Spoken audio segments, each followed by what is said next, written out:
Hey, what's going on everyone? Today we're going to be talking about the brand new Canon EOS M50 Mark II, and we're going to be doing some comparisons versus the original EOS M50. Let's get right into it.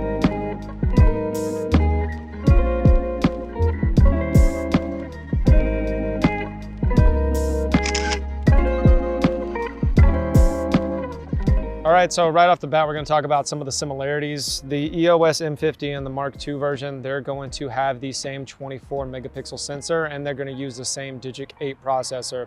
Now, before I dive too deep into them, they're about 90% the same. There are little features that are going to differentiate them, but in all, they're very similar, and that is going to also give you that $50 price difference. So we're going to talk about that $50 price difference and see if it's worth going to the Mark II, if you're upgrading from the M50 or if you don't actually have one, or if you're looking to get into the M50 system, if you should save your money and get something like the original version.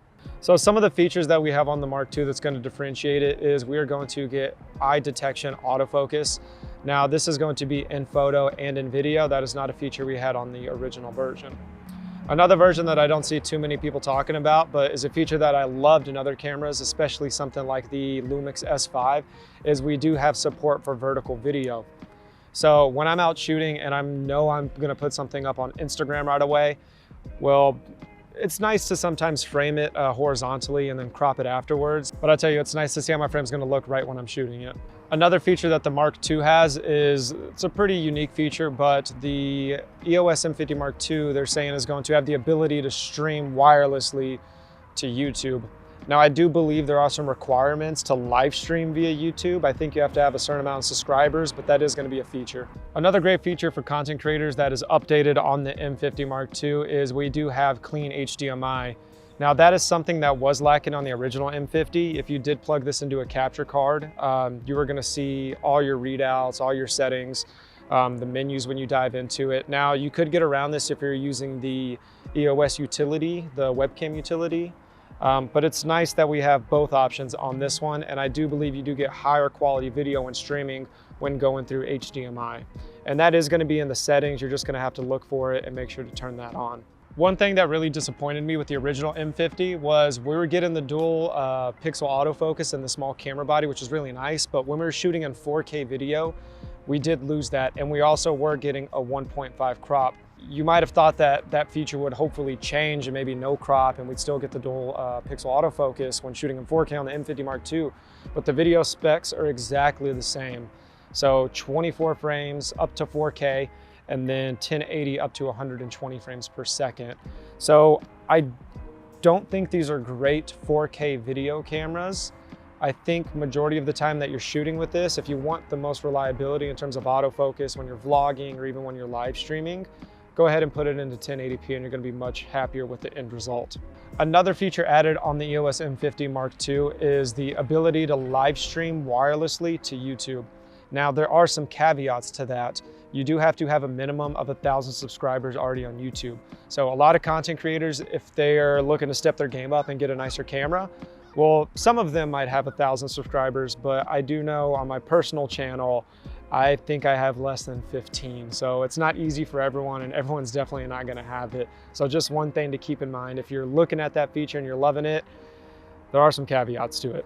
Now, the overall ergonomics of it as well, it is the exact same as the original M50. I mean, the design of the camera, the weight, the button layout, the chassis, the flip around screen, there is nothing that's different besides the writing on the back that says M50 and M50 Mark II. They're the exact same. So there are some minor upgrades, and I'm happy with the overall upgrades that the M50 Mark II had. I did see people online saying that, oh, I wish I would have just got this in a firmware update. And I do slightly agree with that as well, but we're going to do some autofocus tests here in a second, put them side by side. And then at the end, I'll give you my final thoughts and let you know which one I think you should be picking up. So let's jump right into it.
All right, everyone, so we just got finished shooting with the M50 Mark II.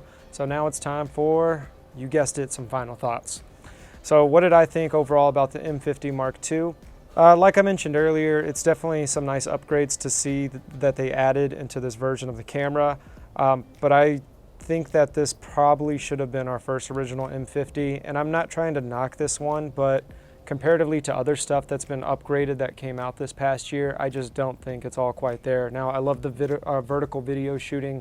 I love that feature. Like I said, I love it when the Lumix S5 had that, and I believe this Sony A7S III, so it's nice to see it in something at this price point. But again, I wish I could have got at least some video upgrades, and I'm not asking for 10-bit, I'm asking for no crop in 4K 24.